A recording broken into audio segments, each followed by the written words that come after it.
Apresentamos Através da Bíblia, o programa que leva você ao estudo sistemático e detalhado do Livro dos Livros, a Palavra de Deus.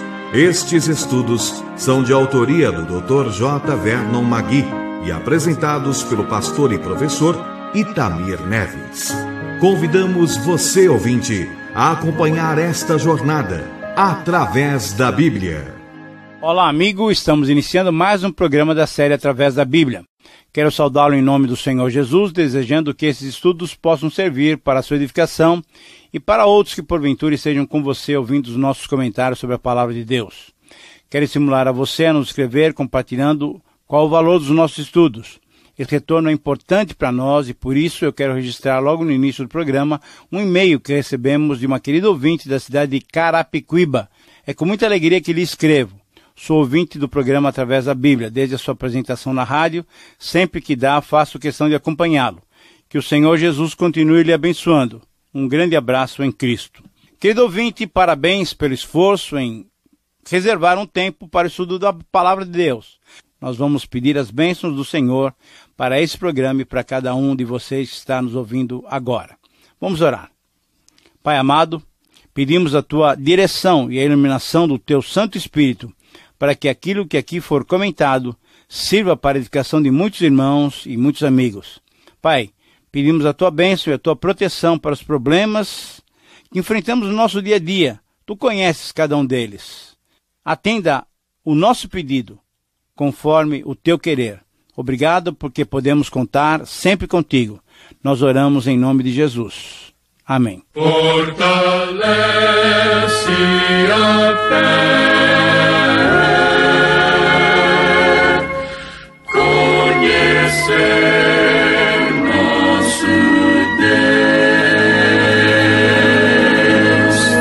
Querido amigo, antes de começarmos ainda Marcos 16, temos que relembrar algumas coisas que nós falamos no programa passado. Nós vimos lá no capítulo 15, versículo 38 de Marcos, quando Jesus entregou o seu Espírito ao Pai, que o véu do templo se rasgou em duas partes, de alto a baixo. Aqui nós temos algo simplesmente maravilhoso e muito significativo. Rasgando o véu do templo, naquele momento, o céu ficou como que aberto para as nossas orações. Veja bem, o céu e a terra agora podiam se comunicar. Conforme Hebreus 10, 19 a 22, o homem agora podia e pode entrar na presença de Deus sem nenhuma dificuldade, sem nenhum constrangimento. Antes, como nós estudamos lá no livro do Êxodo, e nós vamos estudar agora, proximamente em Levítico, era necessário que o sumo sacerdote, antes de mais nada, se purificasse para entrar no lugar santíssimo. Ali no lugar santíssimo, no Santo dos Santos, ele oferecia sacrifícios e intercedia pelo povo diante de Deus. Agora, querido amigo, o próprio homem, o próprio pecador, você mesmo pode chegar à presença de Deus por meio da oração. Agora, você sabe por quê? É porque o véu do templo, aquele véu que separava já não separa mais, foi rasgado, mostrando que entre Deus e o homem, a barreira do pecado foi removida pela morte do Senhor Jesus, pelo sangue derramado, o Senhor Jesus, lá na cruz do Calvário. A morte de Cristo foi o acontecimento que transformou a história da relação Deus-homem. Jesus não morreu como as demais pessoas morrem. Ele entregou o seu Espírito ao Pai. Jesus não morreu porque teve falência múltipla dos órgãos. Não. Ele não morreu porque os seus órgãos pararam de funcionar. Não. Jesus entregou o seu Espírito. Antes que o seu corpo deixasse de funcionar, ele se entregou por você e por mim. A pergunta que nós devemos fazer é a seguinte: você tem experimentado andar pelo novo e vivo caminho aberto por Jesus? Você tem tido comunhão e intimidade com o Pai? Ah, querido amigo, esse é um privilégio somente dos cristãos. Agora sim, precisamos fazer um registro para entrarmos no capítulo 16 do livro de Marcos. É importante mencionarmos que esse capítulo tem sido alvo de muitas críticas de muitos estudiosos. Os versículos 9 a 20 não são encontrados em alguns dos melhores manuscritos dos nossos tempos. E por isso, alguns estudiosos creem que esses versos não são autênticos, isso é, não são originais, não foram escritos por Marcos. Creem esses estudiosos que o final original do Evangelho foi perdido e que, posteriormente, os versículos 9 até o versículo 20 foram acrescentados para dar uma conclusão, para finalizar o Evangelho. Agora, essa posição crítica não diminui em nada o valor desse trecho do Evangelho. Porém, veja só, ao mesmo tempo em que temos essa opinião, nós temos outros grandes homens de Deus, profundos conhecedores da palavra, grandes autoridades da Bíblia, que creem exatamente o contrário. Esses irmãos creem de uma maneira oposta àquela primeira posição. Eles creem que todos os 20 versículos do capítulo 16 de Marcos, todos eles são divinamente inspirados. Eles são tão autênticos como qualquer outro texto, inclusive porque o seu conteúdo é citado por vários escritores já no final do segundo século. E uma grande quantidade de manuscritos de Marcos também tem o capítulo 16 com seus 20 versículos. Ora, talvez alguns perguntem, mas por que você está dizendo essas coisas? Por que você está fazendo essas colocações? Querido amigo, eu faço isso em respeito a você. Desejando ser honesto com você, não posso omitir esses comentários. Queremos que você conheça as questões importantes que envolvem todo o Evangelho, que envolvem o estudo profundo da Palavra de Deus. Bom, agora sim podemos começar a analisar cada parágrafo desse último capítulo do livro de Marcos. Quantas lições tivemos durante esse tempo todo? Nós temos aqui 5 parágrafos e, com certeza, lições importantes para as nossas vidas. Em primeiro lugar, nos versículos 1 a 18, temos a narrativa da ressurreição do Senhor Jesus. Durante todo o sábado, o Senhor Jesus esteve sepultado. E quando contamos, então, a noite e a madrugada de sexta-feira, todo o sábado e ainda mais a madrugada, o começo da manhã de domingo, de fato o Senhor Jesus esteve por 3 dias sepultado. Então, na madrugada de domingo, Jesus ressuscitou. Glórias a Deus! Graças a Deus! Mas que observação nós podemos fazer diante desse grandioso e estupendo milagre? Vamos fazer algumas observações. Versículo 1 e 2, primeira observação. Logo cedo, de madrugada, no domingo, essas santas mulheres foram ao túmulo com aromas para embalsamar a Jesus. As mulheres foram as últimas que saíram do Gólgota. E vale repetir que foram as primeiras a chegarem no túmulo. Elas tinham pressa. Elas estavam interessadas em chegarem o mais cedo possível para embalsamar como uma demonstração de afeição por Jesus. Era uma expressão de amor que elas tinham pelo Senhor Jesus. Como nos dias de hoje nós levamos flores aos túmulos para homenagear os mortos, elas levaram então os seus aromas em homenagem a Jesus. Que dedicação, que amor tinham essas mulheres. Será, querido amigo, que nós temos essa mesma dedicação? Será que você tem essa dedicação ao Senhor Jesus, de homenageá-lo, de adorá-lo, de colocá-lo sempre em primeiro lugar? Segunda observação, conforme o versículo 3, elas iam antecipando um possível problema a respeito da remoção da pedra, que essa pedra grande tinha sido colocada na entrada do túmulo.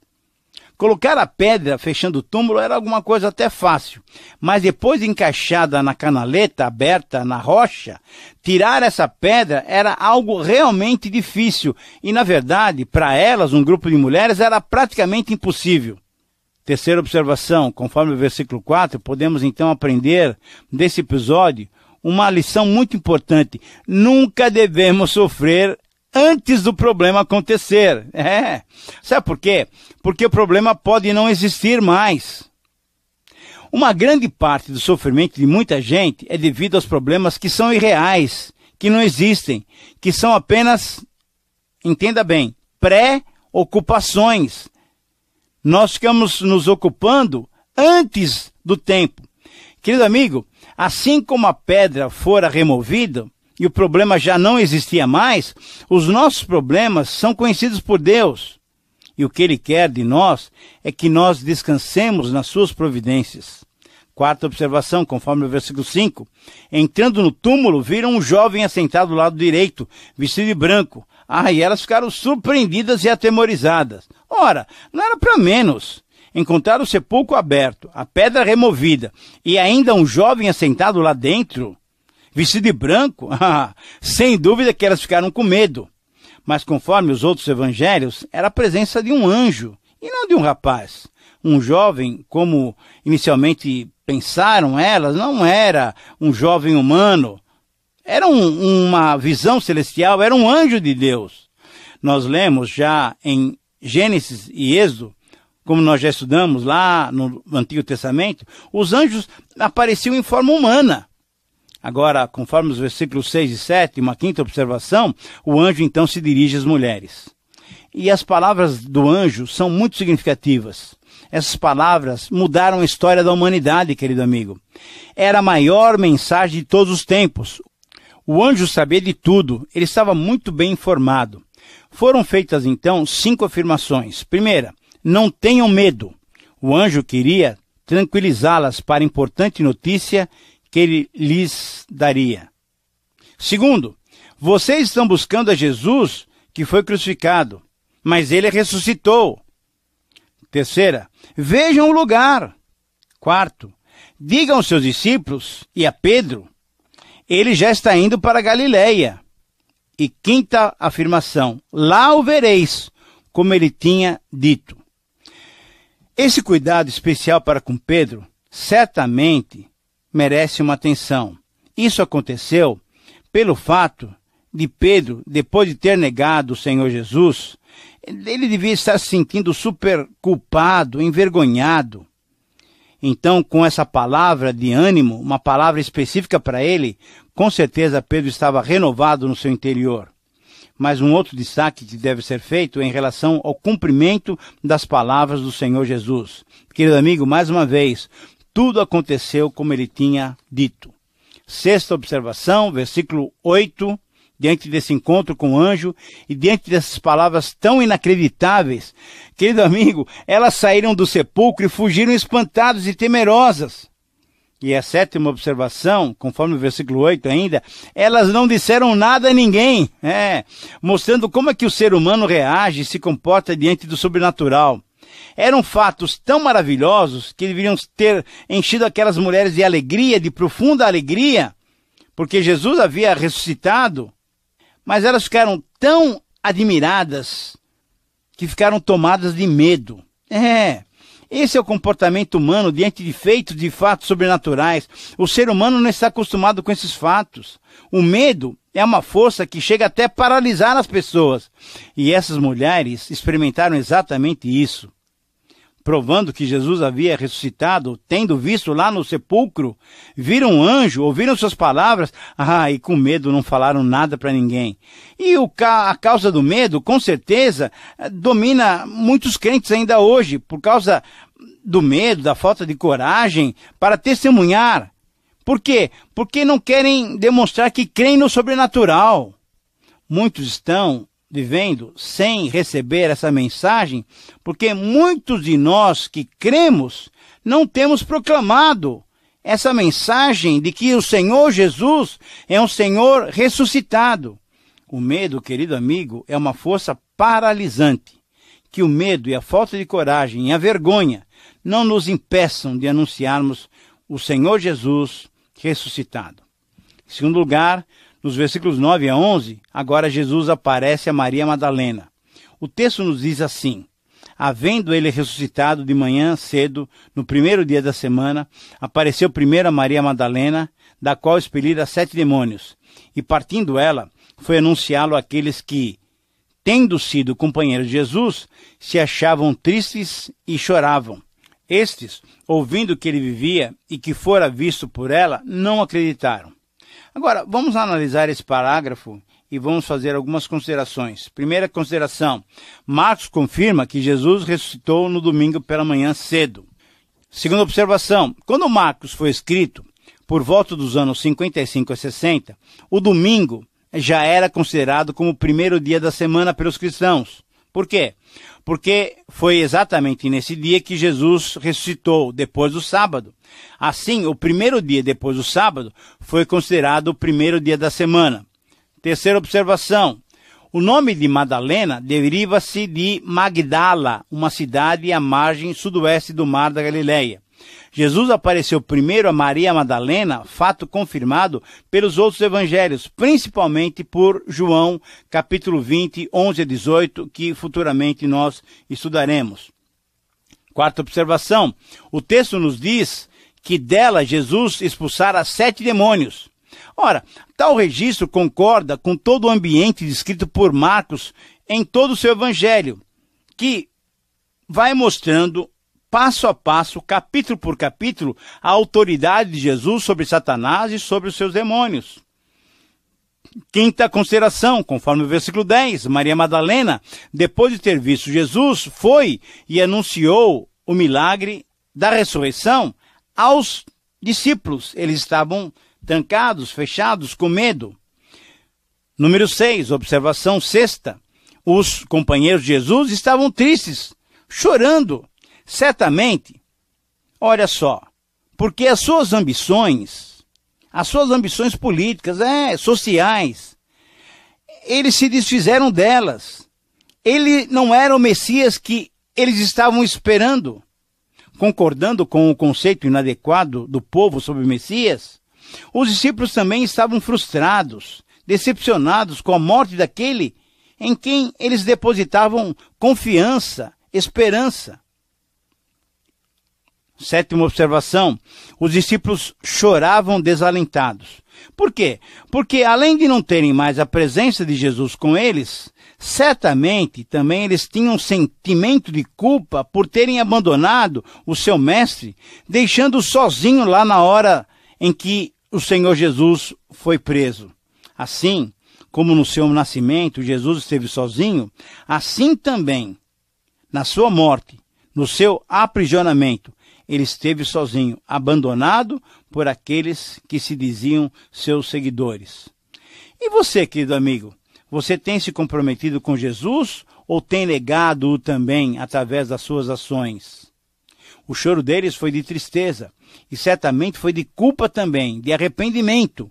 Mas graças a Deus, Maria Madalena trouxe-lhes uma mensagem que mudou as suas vidas. Ela lhes trouxe a mensagem da ressurreição.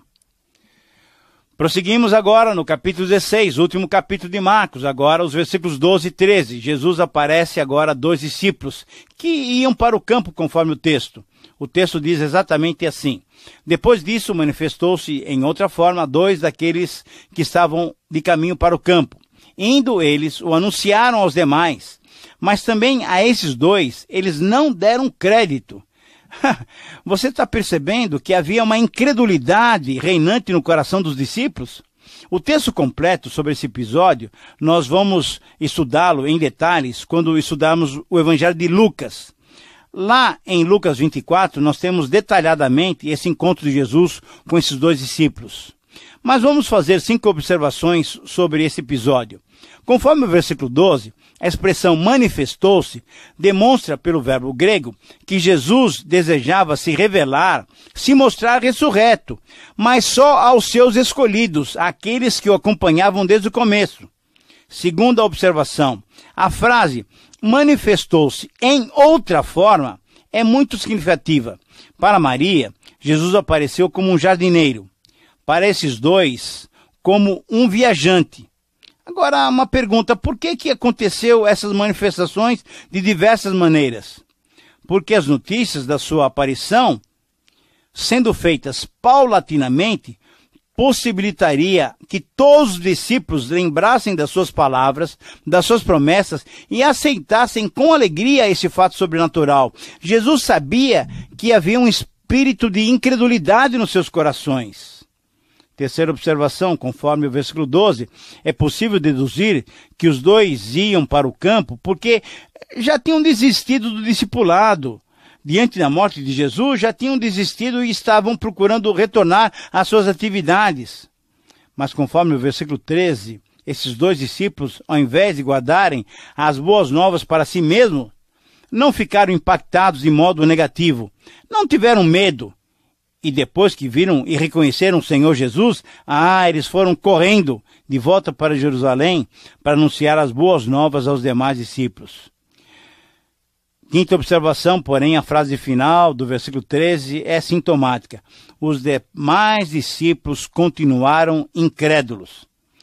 Agora, é possível explicarmos uma atitude desse tipo? Essa atitude, querido amigo, só é explicada quando olhamos para nós mesmos. Veja só, em muitas ocasiões, mesmo diante da intervenção de Deus, não acreditamos no seu poder sobrenatural e na sua capacidade extrema de nos amar. Em quarto lugar, agora no capítulo 16, quase chegando ao finalzinho do versículo 20, vamos ler agora os versículos 14 a 18. Vamos encontrar ali algumas observações muito interessantes sobre a aparição de Jesus aos 11 discípulos e a sua ordem para a evangelização do mundo. Muito bem. Conforme o versículo 14, primeira observação, o relato também dos outros evangelhos, depois dessas e outras aparições, finalmente Jesus apareceu aos discípulos quando todos estavam juntos à mesa tomando uma refeição. Segunda observação, Jesus foi firme, censurou-lhes a incredulidade e a dureza dos seus corações, porque não tinham crido naqueles testemunhos daqueles que o já tinham visto ressuscitado. Terceira observação, mas Jesus, graças a Deus, Jesus não ficou enfatizando só o negativo. Logo, chamou-lhes a atenção, mostrou-lhes algo muito positivo. Jesus lhes ordenou para irem por todo o mundo e pregar o evangelho a toda criatura. Essa era a tarefa de Jesus para os seus discípulos. O evangelho é a comunicação da graça salvadora e universal de Deus. A nossa tarefa é comunicar a salvação em Cristo. Quarta observação, versículo 16. Quem cresce e fosse batizado seria salvo, mas aquele que não cresce seria condenado. Agora, é necessário entendermos corretamente essas palavras do Senhor Jesus. A ênfase dessas palavras é sobre a necessidade de crer, sobre a obrigatoriedade de crer. Se qualquer pessoa cresce no sacrifício de Jesus, seria salva. E isso é uma verdade ainda hoje. O batismo é um simbolismo da nova vida em Cristo. É uma identificação com Cristo, mas não é determinante para a salvação. Para a salvação é necessário crer. E quinta observação, Jesus ainda acrescentou que sinais sobrenaturais acompanhariam os que crescem. Jesus então menciona 5 sinais. Primeiro, expulsão de demônios. Segundo, falariam novas línguas. Terceiro, pegariam em serpentes. Quarto, tomariam veneno. E quinto, ao imporem suas mãos sobre os doentes, eles seriam curados.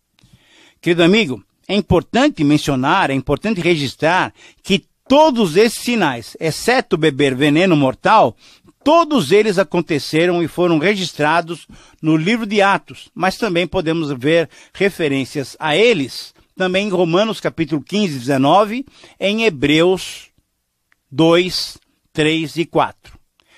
Agora chegamos ao final do capítulo 16. Nós vamos verificar agora 2 versículos finais, os versículos 19 e 20. É a quinta porção do Evangelho de Marcos, no seu último capítulo. Nós temos agora o relato da ascensão de Jesus. Sobre esses versos também vamos fazer outras considerações. Primeiro, versículo 19. Jesus continuou ensinando os discípulos e conforme Atos 1:3, Jesus ficou com ele durante 40 dias conversando a respeito do reino de Deus. Segundo, Jesus foi elevado e recebido aos céus, completando totalmente a sua missão salvífica por todos nós. Terceira observação, Jesus ocupou o lugar de destaque à direita do Pai, numa clara referência à autoridade que lhe foi concedida. Quarta observação, conforme o versículo 20, Marcos registra que os discípulos partiram, mas como é possível se deduzir, fizeram isso após a vinda do Espírito Santo, conforme lemos Atos 2. E quinto lugar, o relato é significativo. Pregaram o evangelho por toda parte, incluindo o próprio Marcos, o autor desse evangelho. Sim, recebendo a ordem do Senhor Jesus, a autoridade do Senhor Jesus, o evangelho foi difundido por todo o mundo. Em aproximadamente 30 anos, o evangelho saiu de Jerusalém e chegou até Roma. Sexta observação, o Senhor Jesus cooperava com eles no ministério de proclamação da sua bendita palavra. E sétima e última observação, O Senhor Jesus confirmava o ministério dos apóstolos por meio de sinais e maravilhas. Graças a Deus, querido amigo, estamos terminando o estudo do capítulo 16, o capítulo da ressurreição. O Evangelho de Marcos salienta o poder de Deus, assim como a sua posição de servo.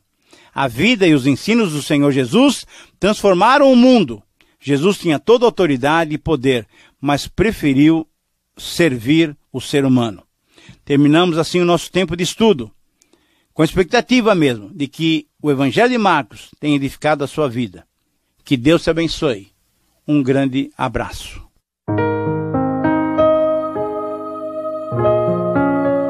Terminamos mais uma apresentação do programa Através da Bíblia. Esperamos que você nos escreva, dando a sua opinião sobre o que ouviu.